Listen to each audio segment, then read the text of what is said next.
একই প্রসঙ্গে কামাল ভাইয়ের মন্তব্য আমরা শুনবো।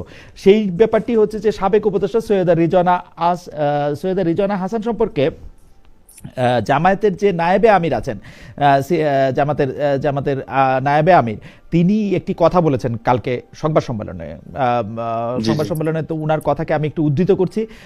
গতকাল আমরা একটি রাজসাক্ষী পেয়েছি, সেই রাজসাক্ষীর নাম হচ্ছে সাবেক উপদেষ্টা অ্যাডভোকেট রিজওয়ানা। তিনি সাংবাদিকদের সঙ্গে এটি প্রকাশ করেছেন, যারা তার ভাষায় নারীদের উপযুক্ত অধিকারকে নিশ্চিত করতে পারেনি তারা বিরোধী দলে থাকলেও আমরা কিন্তু তাদের মূলধারায় বা প্রধান শক্তি হিসাবে আসতে দিইনি। তখনই বোঝা যায় ইলেকশন ইঞ্জিনিয়ারিং এর কথা এসেছে, সেটাকে উনি নিজেই স্বীকার করে রাজসাক্ষী হয়েছেন।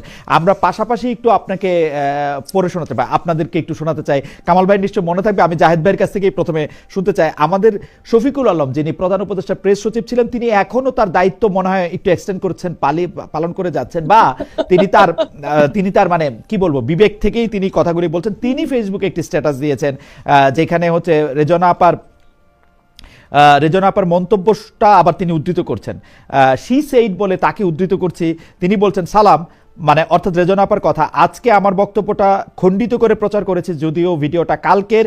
কথা হচ্ছিল নারীর প্রতি উগ্রবাদ নিয়ে, প্রশ্নটি ছিল এরকম, মাজারে হামলা, বাউলদের উপর নির্যাতন, নারীদের নিয়ে নানা কটূক্তি। আপনি কিভাবে দেখেছেন সেই সময়? অনেকেই বলেছে উগ্রপন্থীদের সুযোগ দিয়েছে সরকার। আমি বলেছি যারা কটূক্তি করেছে তাদের বিষয়ে নারী সমাজ যেমন প্রতিবাদ করেছে, লিগ্যাল নোটিশ দিয়েছে, সরকারও কথা বলেছে, ফলে তারা ক্ষমা চেয়েছে। সেই সব কটূক্তি করার শক্তি যেন মেন স্ট্রিম মানে সমাজে প্রাধান্য সৃষ্টিকারী না হয়, সেটার বিষয়ে আমাদের মানে নারী সমাজকে কাজ করতে হবে, ইত্যাদি ইত্যাদিতে ডট ডট ডট। সুতরাং যেটা বলার চেষ্টা করা হচ্ছে তা অবান্তর, ভুল ব্যাখ্যা দিয়ে এই দলের নাম দিয়ে প্রচার করছে, যা অনাবশ্যক বিভ্রান্তি সৃষ্টি করেছে। আমি কোনো দলের নামও উচ্চারণ করিনি, আর বিরোধী দল তো অবশ্যই মেন স্ট্রিম। সুতরাং মানে এই হচ্ছে দুটি বক্তব্য, আপনারা নিশ্চয়ই দুটি দেখেছেন। জাহেদ ভাই, আপনার কাছ থেকে একটু প্রথমে শুনতে চাই, আপনার কাছে কি মনে হয়? জামায়াতের বক্তব্য হচ্ছে সাবেক উপদেষ্টা সৈয়দা রিজওয়ানা হাসান এবং খলিলুর রহমানকে আইনের আওতায় এনে জিজ্ঞাসাবাদ ও বিচারের দাবি করেছে তারা। ধন্যবাদ আপনাকে।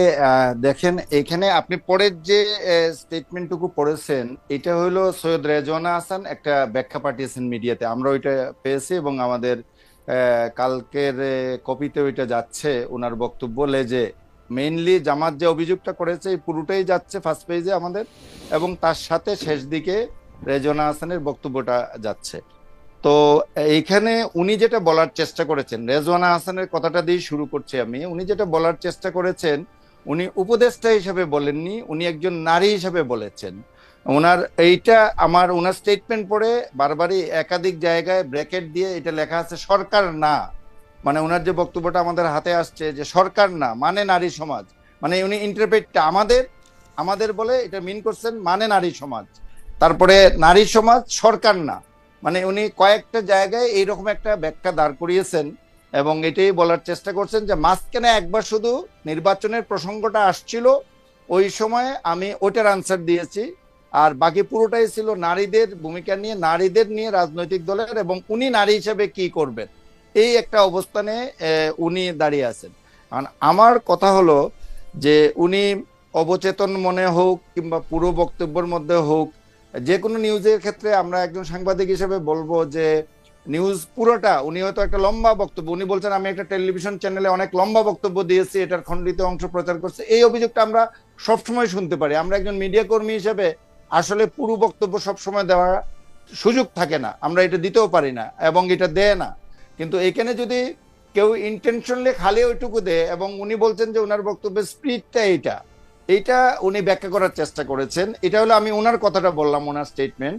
আর তার চেয়ে বড় জিনিসটা হলো যে উনি, আমার যেটা মনে হয় যে উনি নারী হিসেবে, উনি উপদেষ্টা হিসেবে কি করেছেন তা জানি না, তবে উনি মন থেকে নিশ্চয়ই চেয়েছেন, এটা তো এটার মধ্যে দিয়েই উনি নারী হিসেবে বললেও এর মধ্যে দিয়ে এই জায়গাটুকু প্রকাশ পাচ্ছে যে উনি চেয়েছেন যে জামাতের মতো রাজনৈতিক দল ক্ষমতায় না আসুক কিংবা ওই পর্যায়ে না যাক। জাহিদ ভাই, আপনি যদি আমাকে অনুমতি দেন, আমি আসলে সৈয়দা রিজওয়ানা হাসানের ভিডিও বক্তব্যটা পুরোপুরি যতটুকু দেখা গেছে ততটুকু আমি শুনছি।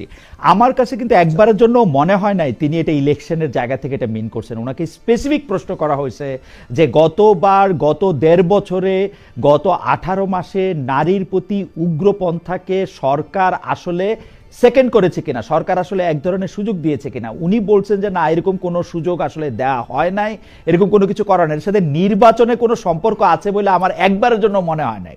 এইটাকে কেন নির্বাচনের দিকে নেওয়া হইলো শুধু তাই না, আপনি দেখবেন অনেকগুলি ভুয়া ফটো কার্ড ছড়িয়েছে, যেখানে বলা হয়েছে যে সৈয়দ রিজওয়ান হাসান বলছেন যে ইলেকশন ইঞ্জিনিয়ারিং না হলে জামাত 168টা সিট পেত, 68টা নয়, যেটা হুইচ ইজ আটারলি ফলস। এবং এটার ব্যাপারে আমি বলি, এটার ব্যাপারে আমরা মেজর পত্রিকা হিসেবে প্রথম আলো হোক কিংবা আমার দেশ হোক, আমরা যে প্রতিদিন কত ভুয়া কার্ডের শিকার হচ্ছে, মানে বলা যায় যে আমাদের বিরুদ্ধে একটা অভিযোগ আসছে যে আমরা বিএনপির বিরুদ্ধে একটা ক্যাম্পেইনে নেমেছি। কারণ যখন আমরা এটা বের করার চেষ্টা করলাম যে আমরা কি এমন করছি, আমরা তো ঘটনাগুলোই তুলে ধরছি, আমরা তো ওইরকম কোনো ক্যাম্পেইন করছি না, তখন আবিষ্কার হলো যে আমাদের নামে শত শত ভুয়া কার্ড এই যে রেগুলার ছাড়া হচ্ছে, এর মধ্যে হয়তো দেখা যাচ্ছে যে 99টাই হলো ভুয়া আর একটা হয়তো আমাদের কার্ড। এগুলোকে মিলিয়ে ফেলে লোকজন একটা অ্যাসেসমেন্টে চলে যাচ্ছে। এই সোশ্যাল মিডিয়ায় এই জিনিসগুলো কিন্তু এমনই একটা বড় ধরনের একটা সমস্যার সৃষ্টি করছে ইদানিং। হয়তো মনে করেন আমার সম্পাদকের উনার নিজস্ব একটা চিন্তা আছে, উনি এটার উপর বক্তৃতা করেন, ওর কাছাকাছি নিয়ে আরো 10টা ভুয়া কার্ড ছেড়ে দেওয়া হয়, সেটা বিভিন্ন দলের নামে বিভিন্ন, এটা খুবই আনফরচুনেট। কিন্তু না জাহিদ ভাই, ভুয়া কার্ডের কথা থাক, জাহিদ ভাই আপনি তো জিনিসটা দেখেছেন, আপনার কাছে কি মনে হয়েছে যে সৈয়দ রিজওয়ান হাসান ইলেকশন ইঞ্জিনিয়ারিং এর কথা মিন করেছেন? মানে আমি আসলে আমার কাছে এটা মনে হয় নাই, কিন্তু আমি যেটা বললাম আপনাকে যে উনি নারী হিসাবে উনার যে অবস্থান আর জামাতের ব্যাপারে যে ধারণা নারীদের নিয়ে, ওনারা নির্বাচনী বক্তৃতায় কিংবা বিভিন্ন জায়গায় যাই বলুন না কেন, মানুষের তো একটা ধারণা আছে যে নারীর ব্যাপারে তাদের অবস্থানটা কি, এরকম একটা পারসেপশন, বিশেষ করে রেজওয়ানা হাসান এবং ওনার সাথে উনি যে সমস্ত নারীবাদী সংগঠনের সাথে চলাফেরা উঠা বসা যাদের সাথে আছে, তো তারা যে দৃষ্টিতে জামাতকে দেখেন, ওই অবস্থান থেকে আমার কাছে মনে হয়েছে রেজওয়ানা হাসানের এই ধরনের একটা চিন্তাধারা আছে যে ন্যাচারালি এটা। কিন্তু উনি যে কথাগুলো বলেছেন আসলে এক্সট্রিমিস্ট নিয়ে কথা বলেছেন, এবং এক্সট্রিমিস্ট ইস্যুটা নিয়ে দেখেন, এটা নিয়ে আরো আগেও ডিবেট হয়েছে। আমরা তত্ত্বাবধায়ক সরকারের সময়ই এটা নিয়ে কথা উঠছে, যারা এক্সট্রিমিজমের দিকে যাতে না যায়, ধর্মীয় বিষয়গুলো যাতে ওই দিকে না যায়, সরকারকে বারবার বিভিন্ন মহল থেকে সতর্ক করা হয়েছে। ইভেন আমাদের পত্রিকায় এটা নিয়ে লিড স্টোরি, সাইন আর্টিকেল হয়েছে, মানে এই এক্সট্রিমিজমের বিরুদ্ধে যে ধর্মীয় উগ্রবাদের দিকে যাতে না যায়, একবারে আমার সম্পাদক এটার উপর একটা সাইন আর্টিকেল লিখেছে। সো আমি এটাই বলতে চাচ্ছি জাহিদ ভাই, এখানে দেখেন ইন্টারেস্টিং, সৈয়দ আব্দুল্লাহ মোহাম্মদ তাহেরও কিন্তু বলতেছেন যে যারা তার ভাষায় নারীদের উপযুক্ত অধিকারকে নিশ্চিত করতে পারেনি তাদেরকে, যদি এইটা উনি মিনও করে থাকেন, এখন জামায়াত ইসলামী কি স্বীকার করে নিল যে তারা নারীদের উপযুক্ত অধিকারকে নিশ্চিত করতে পারে নাই? এটা তো মামুনুল হক সাহেবও হইতে পারে, এটা তো চরমনাই পীর সাহেবও হইতে পারে, এটা তো আরো এক্সট্রিমিস্ট গ্রুপরা হইতে পারে, তারাও হইতে পারে, জামায়াতের নিজের উপরে টাইনা নিল কেন? মানে আমি এটা বুঝতে পারলাম না। কিন্তু জামায়াত এই বক্তব্যটা নিজের উপরে কেন টাইনা নিল? মানে এটা তো এখানে দেখেন, একটা জিনিস আমি বলি, আমি ব্যক্তিগতভাবে যে জিনিসটা মনে করি, এটা অন্যরা অখুশি হতে পারেন, কিংবা একজন সাংবাদিক হিসেবে আমি যেটা মনে করি যে গত নির্বাচন যেটা হয়েছে, আমি তো মনে করি যে 91-এর নির্বাচনের তত্ত্বাবধায়ক সরকার শাহাবুদ্দিন, আমাদের বিচারপতি শাহাবুদ্দিনের যে নির্বাচন, এটাকেও ছাড়িয়ে গেছে, মানে ফেয়ারনেসের দিক থেকে, এবং সবাই তার ফ্র্যাঞ্চাইজ করতে পারছে, তার ভোটাধিকারটা প্রয়োগ করতে পারছে। ইভেন জামাতের আপনি বক্তব্য কিংবা যারা পরাজিত হয়েছে তাদের বক্তব্যটাও আপনি শুরুর দিকে শুনেন কিরকম ছিল। দুই একটা সংগঠন এটা নিয়ে প্রশ্ন তোলার চেষ্টা করেছে, একবারে ভুইফুর সংগঠন, আমি নামটাই সেরকম বলবো। এবং ইভেন আমি একটা টিআইবির কথাও বলতে পারি, তারাও এরকম একটা প্রশ্ন শেষ দিকে এসে তোলার চেষ্টা করেছে যে 70টা আসনে 70টা আসনের ব্যাপারে আমরা পেয়েছি, তার মধ্যে 21টাতে এক বা একাধিক জাল ভোট পড়েছে। তো একটা জাল ভোট পড়লে আর ওই জাল ভোটটাকে যদি ধরে ফেলে, তাইলে কি এটা জাল ভোটের কোনো কাউন্টিং এ আসবে?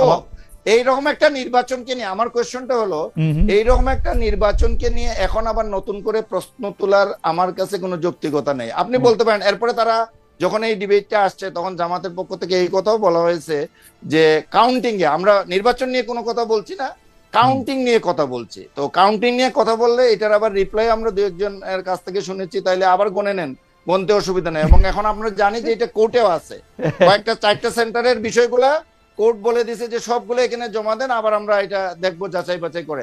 আমার কথা হলো নির্দিষ্ট প্রক্রিয়া আছে, যদি ওই প্রক্রিয়াকে কেউ আপত্তি তুলে থাকে তাইলে এটা নিয়ে কোয়েশ্চেন করবেন, কিন্তু ঢালাওভাবে নির্বাচনকে প্রশ্নবিদ্ধ করা কিংবা এটাকে করা উপদেষ্টাদের ইলেকশন ইঞ্জিনিয়ারিং করে তারা এখানে নিয়ে আসছেন, এই কথাগুলো পড়া আমার কাছে আমার কাছে মনে হয় যে গ্রহণযোগ্য, আমার কাছে গ্রহণযোগ্য পর্যায়ে মনে হয় না এই অভিযোগগুলো। আমার কাছে মনে হয় যে জাহিদ চৌধুরী ভাই খুবই চমৎকার ভাবে বিষয়টি একদম সাম আপ করছেন, কিন্তু আমি মাসুদ কামাল ভাইকে এই প্রশ্ন করতেই চাই। সৈয়দা রিজওয়ানা হাসানের প্রসঙ্গটি নিয়ে আপনি একটু কথা বলবেন, কিন্তু আমাদের মনে কখন এই ইঞ্জিনিয়ারিং বলেন, ডাক্তারি বলেন, কবিরাজি বলেন, এটা নিয়ে সন্দেহ তৈরি হয় যখন আমরা দেখি খলিলুর রহমান সাহেবের অ্যাপয়েন্টমেন্টটা দিয়া, আমরা দেখি যে ইঞ্জিনিয়ারিং এর জায়গা থেকে আমরা যখন দেখি প্রেসিডেন্টের সাথে বর্তমান প্রধানমন্ত্রীর এক্সট্রা খাতির দিয়া, যেটা দরকার নাই আসলে, এই জায়গাগুলি দিয়ে আমাদের কাছে মনে হয় যে কিছু ইঞ্জিনিয়ারিং, কিছু ডাক্তারি, কিছু কবিরাজি হইতেও পারে, এবং সেই ইঞ্জিনিয়ারিং, কবিরাজি, ডাক্তারি, তবে আমি আপনার কাছেই শুনতে চাই, আমার কাছে মনে হয় যদি ইঞ্জিনিয়ারিং, কবিরাজি হয়ে থাকে এটা সব পক্ষের সম্মিলিত অবস্থানে এটা হয়েছে আর কি। আপনার মন্তব্য শুনতে চাই মাসুদ কামাল ভাই। দেখেন, আমি ইঞ্জিনিয়ারিং হয়েছে কিনা আমি ওই ব্যাপারটা নিশ্চিত না হয়ে বলতে পারি না, তবে আমি একটা কথা বলতেই পারি, সেটা হলো যে অন্তর্বর্তীকালীন সরকারের সময়ে নির্বাচনটা হয়েছে, এই নির্বাচনে অন্তর্বর্তীকালীন সরকার নিরপেক্ষ ছিল না, এটা হলো আমার অবজারভেশন। এখন কোন উপদেষ্টা ছিলেন, কোন উপদেষ্টা ছিলেন না, কে কার প্রতি পক্ষপাত দুষ্ট ছিলেন, সেটা হয়তো আপনি আলাদা আলাদা করে গবেষণা করলে বেরো করা যাবে।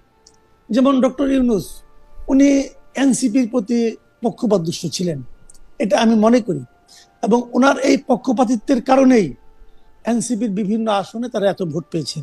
আমি মনে করি তাদের এত ভোট পাওয়ার কথা ছিল না, এটা ডক্টর ইউনূসের একদম প্রকাশ্য নির্লজ্জ ভূমিকার কারণে উনি পেয়েছেন, এটা হলো আমার ধারণা। এবং আপনি রিজওয়ানা হাসানের বক্তব্যটা আমিও দেখেছি, কিন্তু আপনি ওখানে একটা কথা দেখেন, আমি ওটাকে আবার আপনাকে, আপনি যে কথাটা বলেন একটু পড়ে শুনে আপনাকে। উনি বলেছেন সমাজে একটি শক্তি সব সময় নারীর সমান অধিকার ও ক্ষমতায়নের বিরুদ্ধে অবস্থান নেয়, সেই শক্তির একটি অংশ রাজনীতিতেও সক্রিয় থাকতে পারে, তবে আমাদের কাজ ছিল যাতে তারা মূল ধারায় আসতে না পারে, আমরা সেই কাজটা করতে পেরেছি। আপনি এক্ষেত্রে ওই মাজার বিরোধী শক্তির কথা বলতে পারেন, অমুক বলতে পারেন, তমুক বলতে পারেন, সব বলতে পারেন, কিন্তু যখন আপনি দেখবেন যে তাদের সেই শক্তির একটা অংশ রাজনীতিতেও সক্রিয় থাকতে পারে, তারপরে তারা যাতে নাকি মূল ধারায় আসতে না পারে সেই জন্য আমরা চেষ্টা করছি। এই জন্য যখন উনি এই কথাটা বলেন, তখন আপনি যেভাবে সন্দেহ করলেন, তাহলে কি তাহের সাহেব মেনে নিচ্ছেন যে ওনারা মানে ওরকম একটা শক্তি, এটা একটা প্রশ্ন হতেই পারে, কিন্তু তাহের সাহেব কি মনে করলেন কি করলেন না সেটা কিন্তু ইম্পর্টেন্ট না। ইম্পর্টেন্ট হলো রিজওয়ানা হাসান কি মনে করলেন।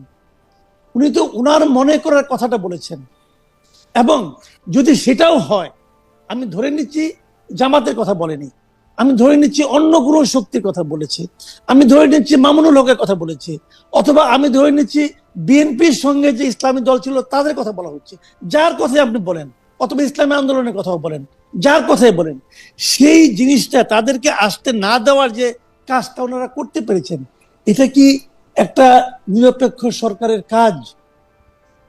আমার কথা হলো এটাই। কামাল ভাই, এটা তোমাদের কাজ নয়। কামাল ভাই, আমি একটা প্রশ্ন করতে পারি? আমি একটু না জাহিদ ভাই আপনি বলেন, বলবেন, বলেন। জাহিদ ভাই আপনি বলবেন পরে, আমি একটু কামাল ভাইকে একটু প্রশ্ন করতে চাই। প্রথমে আপনি বলতেছেন যে অন্তর্বর্তীকালীন সরকার নিরপেক্ষ ছিল না, কারণ ইউনূস সরকার বা ডক্টর মোহাম্মদ ইউনূস পুরোপুরি এনসিপির পক্ষে ছিল, কিন্তু ডক্টর মোহাম্মদ ইউনূস সাহেব এনসিপির পক্ষে ছিল, এর জন্য এনসিপি ভোট বেশি পেয়েছে, এর কোনো প্রমাণ বা লক্ষণ আমরা দেখি না, বরং এনসিপি জামায়াতের সাথে যুক্ত হয়েছে বলে ভোট বেশি পেয়েছে বলে আমার ধারণা। এবং সৈয়দা রিজওয়ানা হাসান যাদেরকে ইঙ্গিত করেছেন, সেই পুরো ইঙ্গিত আসলে 18 মাসের মধ্যে আপনি যদি দেখেন, তারা মেয়েদের ফুটবল খেলা বন্ধ করতে চেয়েছিল, মেয়েদের ফুটবল খেলা 52টা জেলায় হয়েছে। আপনি যদি দেখেন যে বিভিন্ন জায়গার মধ্যে থেকে যারা মেয়েদেরকে নিয়ে নানা রকম কটূক্তি করছে, অন্য কিছু করছে, এই সরকার তাদেরকে শাস্তি দিতে চেষ্টা করেছে, বা সৈয়দা রিজওয়ানা হাসানও বিভিন্ন ভাবে করেছে নাকি? করছে তো, করেছে নাকি? তাই নাকি? করছে তো, কোথায় করেছে ভাই? যা মেয়েদের সরকারের তো বিভিন্ন রকম উদ্যোগ ছিল প্রকাশ্যে। আপনি আমাকে বলেন ওই যে যে শক্তির কথা বলা হচ্ছে, সেই শক্তিটা এই পুরো 18 মাস পুরো দেশে দাপিয়ে বেরিয়েছে। কার শাস্তি? ঢাকা ইউনিভার্সিটিতে একটা মেয়ের না। করোনা কতটুকু ছিল এটা নিয়ে যে লোকটা বলেছে তাকে তো ফুলের মালা দেওয়া হয়েছে। না, ফুলের মালা তো সরকার দেয় নাই। আপনি কোথায় কামাল দেখলেন? ভাই, ফুলের মালা তো আপনি সরকার কোথায় দেয় নাই। দেখলেন তাদেরকে শাস্তি দেওয়া হয়েছে? সরকার দেয় নাই তো। সরকার দিতে দিয়েছে, সরকার দিতে দিয়েছে। সরকার তো নিজে যে ইউনূস সাহেব তো নিজে যে ফুলের মালা পরাবেন না। যখন ফুলের মালা পরানো হয় তখন ইউনূস সাহেব তো ওনাদেরকে আপনি ধরে নাই। কিন্তু আপনি ওই লাইনে আসেন। কিন্তু কামাল ভাই, ওরা তো 52টা জায়গায় মেয়েদেরকে ফুটবল খেলার ব্যবস্থা করে দিছে, একসাথে 52টা জায়গায় হয়েছে, 52 বা 53 বা 50টার বেশি জায়গায় এখন এইটা করছে। তারপর আপনি আরো অনেকগুলি জিনিস দেখেন যে এই সরকারের জন্য কিন্তু এগুলি হইতে পারে না। বরং আপনি যদি দেখেন, আপনি যাকে ইউনূস ব্যাট পার্টি বলতেছেন, এনসিপি, সেই এনসিপি কিন্তু তাদের 6 জন বড় নারী নেতাকে বাদ দিয়ে জামায়াতে চলে গেছে এবং সেইটার ফল তারা ভোগ করছে। তারা চেষ্টা করছে, মানে রেজনা আপারা চেষ্টা করছে যে, আমার কাছে যেটা মনে হয়, আমার ইন্টারপ্রিটেশন হচ্ছে উপদেষ্টারা চেষ্টা করছে এনসিপি যাতে একটা মিডল রাইট দল হয়, কিন্তু সেটা তো তারা হয় নাই আসলে। তারা একটা ফার রাইট দল হয় নাই। তাদের আমার কথা হলো কি, এইটা তো সরকারের চেষ্টা করার বিষয় না রে ভাই। সেটা আমার ঠিক। বক্তব্য হলো এটা তো সরকারের চেষ্টা করার বিষয় না। সরকারের চেষ্টা করার বিষয় হলো যে এদেশের মানুষ যাকে ভোট দিয়েছে অথবা ভোট দিতে চায় সেই জিনিসটার জন্য মানে উপযুক্ত পরিবেশকে নিশ্চিত করা। এটা তো সরকারের কাজ না। আমি ওই কথাটাই বলছি যে কে ভালো কে মন্দ এটা তো পার্সন টু পার্সন ভ্যারি করবে। ধরেন আমি একটা উদাহরণ দেব, বলি একটা কওমি মাদ্রাসার টিচার, উনি যা চায় তার সঙ্গে আমার চাওয়া মিলবে না, কিন্তু তার মানে এই নয় যে ওনার চাওয়াটা আমি গলা টিপে ধরবো অথবা ওনাকে আমি চাইতে দিব না। এটা ওনার ইচ্ছা, উনি চাবে, আমি আমারটা চাবো। তো সেই এটা তো সরকারের, যদি সরকার মাঝখানে থাকে, সরকারের তো এটা কাজ না যে আমি যেটা চাই আমার পক্ষে থাকবে আরেকজনের বিপক্ষে থাকবে। না, সরকারের কাজ না। কামাল ভাই, আমি যেটা বলতে চাই, আপনার সঙ্গে কথা বলা আনন্দদায়ক, সেজন্যই বলতেছি যে ধরেন সরকারের কাজ, আপনি যেটা বলতেছেন, ধরেন ডক্টর ইউনূস একটা পক্ষকে সমর্থন জানাইছেন, কিন্তু সেই পক্ষকে জন্য উনি তো কোনো কাজ করেন নাই। কারণ আমি যদি যে দেশে আছে সেই দেশের উদাহরণ যদি দেই, ধরেন বাইডেন প্রেসিডেন্ট হিসেবে কামালা হ্যারিসকে ভোট দিতে বলছেন, কিন্তু কামালা হ্যারিসে বেশি লোকে ভোট দেয় এটা তো উনি করেন নাই। ডক্টর ইউনূস তো জাহিদ ভাইয়ের কথাই যদি ধরি, একটা সবচেয়ে ভালো ইলেকশন করলো 91 সালের পরে, উনি তো কাউরে আমি আপনার একটা কথা বলছি, আমি একটা কথা বলি আপনাকে, উনি যেহেতু আর একটা জায়গায় 2টা ভোট দিয়ে আসবেন না, ওইভাবে তো হয় না। কিন্তু সরকার প্রধান চাচ্ছে যে এই দল থেকে একজন মন্ত্রীও হবে, চাচ্ছে। উনি বলছে যে এই দল অনেকগুলি আসন জিতবে, বলছে। এই বলাটা কি কেবল ওই দলের লোকের কাছে যাচ্ছে? ওই কথাটা কি প্রশাসনের কাছে যাচ্ছে না? যদি প্রশাসনের কথাটা শোনে, প্রশাসনের সঙ্গে তার কি আন্ডারস্ট্যান্ডিং হয়েছে, প্রশাসনকে কি বলেছেন, অথবা কার মাধ্যমে বলেছেন? কামাল ভাই, প্রশাসনের প্রভাব বিস্তার না করলে শুনবে না। ইউনূস সাহেবের প্রভাব প্রশাসনের উপরে শূন্য ছিল, জিরো ছিল। করছে কি করে নাই, এটা আপনি কিভাবে কনফার্ম হন ভাই? আমি কনফার্ম হই কারণ হচ্ছে যে বিভিন্ন জায়গা থেকে যেরকম খবর টবর, কে পাস করছে কে ফেল করছে, এটা বুঝবেন না ভাই, এটা বোঝা যাবে না, এটা হবে না। আমি বলি আপনাকে, শুনেন, উনি যে বলেছেন এই বলাটাই হলো গিয়ে প্রভাব বিস্তার। ওনার এই বলাটাই আমি তো নিশ্চিত যে, যেমন ধর আমি উদাহরণ দিয়ে বলি, এই ঢাকা 8-এ নাসিরউদ্দিন পাটোয়ারি যে ভোট পেয়েছি, এই ভোটটা আমার কাছে অস্বাভাবিক ভোট মনে হয়। আমি মনে করি এখানে কিছু একটা আছে। এখন আপনি মনে করছেন পাটোয়ারি বেশি পেয়েছে, এটা মনে করছেন যে যা পাওয়ার অবশ্যই মনে বেশি পেয়েছে? অবশ্যই মনে করছি। কেবল এই গালাগালি করে এত ভোট পাওয়া যায় না। না, কিন্তু লাভ নাই রে ভাই। কিন্তু প্রিয় দর্শক, আসসালামু আলাইকুম। এতক্ষণ আপনারা খালেদ মহিউদ্দিন এবং সাংবাদিক মাসুদ কামালের একটি ভিডিও ফুটেজ দেখলেন, একটি টক শোর ভিডিও দেখলেন। এই ভিডিও দেখে আপনি কি শিখলেন, কি বুঝলেন, বাংলাদেশ রাজনীতি সম্পর্কে কি বুঝলেন, সেটি অবশ্যই কমেন্ট বক্সে জানিয়ে যাবেন। প্রিয় দর্শক, আপনি যেহেতু এই টক শোটি সম্পূর্ণ দেখেছেন, তার মানে আপনি বাংলাদেশের রাজনীতি নিয়ে অনেক চিন্তিত এবং বাংলাদেশের রাজনীতি সম্পর্কে অনেক কিছু জানতে চান এবং অনেক কিছু শিখতে চান। প্রিয় দর্শক, যদি আপনার এই ভিডিওটি ভালো লাগে অবশ্যই আমাদের কমেন্ট বক্সে জানিয়ে যাবেন। আপনি যদি একটি কমেন্ট করে আমাদের এই ভিডিওতে জানান, তাহলে আপনার ওই কমেন্টটি আরেকজন এসে পড়বে, সে কিন্তু অনেক কিছু জানতে পারবে এবং অনেক কিছু শিখতে পারবে। এবং আপনার কমেন্টে যদি কোনো প্রকার ভুল ধারণা থেকে থাকে, সেটি কিন্তু সেই ভুল ধরিয়ে দিতে পারবে এবং আপনি শুধরে নিতে পারবেন। প্রিয় দর্শক, শুধরে নেওয়ার জন্য হলেও আপনি একটি কমেন্ট করুন এবং একটি লাইক দিন। যদি চ্যানেলটি সাবস্ক্রাইব না করেন এখনই সাবস্ক্রাইব করে দিন। প্রিয় দর্শক, ভালো থাকবেন, সুস্থ থাকবেন। আজকের মতো এখানেই আমরা শেষ করলাম। আবার দেখা হবে নতুন কোনো ভিডিও নিয়ে। সেই পর্যন্ত ভালো থাকবেন, সুস্থ থাকবেন। আল্লাহ হাফেজ।